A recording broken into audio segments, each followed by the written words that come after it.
Praise the Lord. ఈరోజు Bible ధ్యానము ఆశీర్వదింపబడిన బలహీనత. నా కృప నీకు చాలును, బలహీనత యందు నా శక్తి పరిపూర్ణమగుచున్నదని ఆయన నాతో చెప్పెను.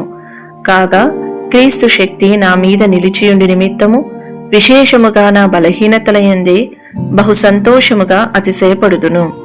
కొరింథీయులకు రాసిన 2వ పత్రిక 12వ అధ్యాయము 9వ వచనము.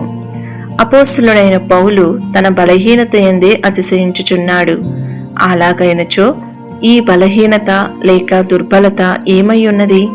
అది ఏదైనా ఒక వ్యాధిని గాని లేక శరీర బలహీనతను గాని సూచించుచున్నదా? లేక అది ఏదైనా ఒక ఆత్మీయ బలహీనతను చూపుచున్నదా? లేదు, ఈ రెండిటినీ కాదు.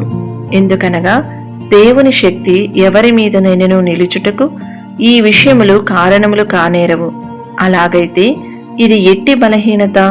మనము దేవుని చిత్తము మాత్రము చేయుటకు మనలను మనము ప్రతిష్ఠించుకొనినప్పుడు కృప ద్వారా మనము మన స్వచిత్తము చేయలేనట్టి అసాధారణమైన ఆశీర్వదింపబడిన బలహీనతను పొందెదము. ఈ బలహీనత మన స్వంత చిత్తమును నెరవేర్చుటకు మనలను అశక్తులనుగా చేయును. మన స్వచిత్తమును నెరవేర్చుటకు ఇక మనకు బలమేమీయూ ఉండదు. ఈ బలహీనత మనలను మహిమ నుండి అధిక మహిమకు తీసుకుని వెళ్ళును. కాబట్టి దీనిని మహిమగల ఒక బలహీనత అని మనం పిలవవచ్చును. బలహీనతను బట్టి ఆయన సిలువ వేయబడెను. కొరింథీయులకు రాసిన 2వ పత్రిక 13వ అధ్యాయము 4వ వచనము. అనగా క్రీస్తు తన స్వంత చిత్తము చేయుటకు బలహీనుడు అనునదే దీని అర్థము. నా అంతటా నేనే ఏమీయూ చేయలేను.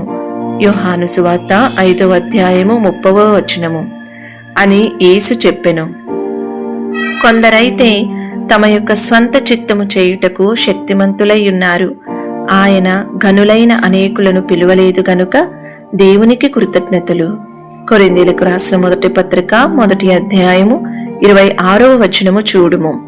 మనలను మనము ప్రతిష్ఠ చేసుకుని మన స్వంత చిత్తము చేయమని నిర్ణయము తీసుకునేటప్పుడు మనము పరిపూర్ణమైన దేవుని చిత్తమును చేయదగినట్టి దేవుని కృప మన యొక్క బలహీనమైన శరీరముపై ఒక దైవిక బలముతో దిగివచ్చును.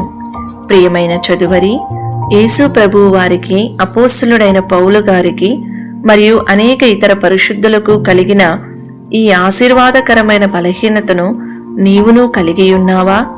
ఒకవేళ ఆ విధముగా లేని ఎడల దేవుని యొక్క బలము నీలో పరిపూర్ణమగుటకును, దేవుని చిత్తము చేయుటకు అవసరమైన కృప నీకు అనుగ్రహింపబడుటకును, నీ యొక్క శేష జీవితమంతయు దేవుని చిత్తము మాత్రమే చేయుటకై నీవెందుకు ఇప్పుడే నిన్ను నీవు ప్రతిష్ఠించుకొనకూడదు? నేనెప్పుడు బలహీనుడనో అప్పుడే బలవంతుడను. కొరింథీయులకు రాసిన 2వ పత్రిక 12వ అధ్యాయము 10వ వచనము. అనగా మనము మన చిత్తము చేయుటకు బలహీనులముగా ఉండునప్పుడు దేవుని చిత్తము చేయుటకు బలవంతులముగా ఉందుమనున్నదే దీని యొక్క అర్థము. ఈ వీడియో యొక్క పూర్తి స్క్రిప్ట్ కావాలంటే దయచేసి డిస్క్రిప్షన్లో చూడండి.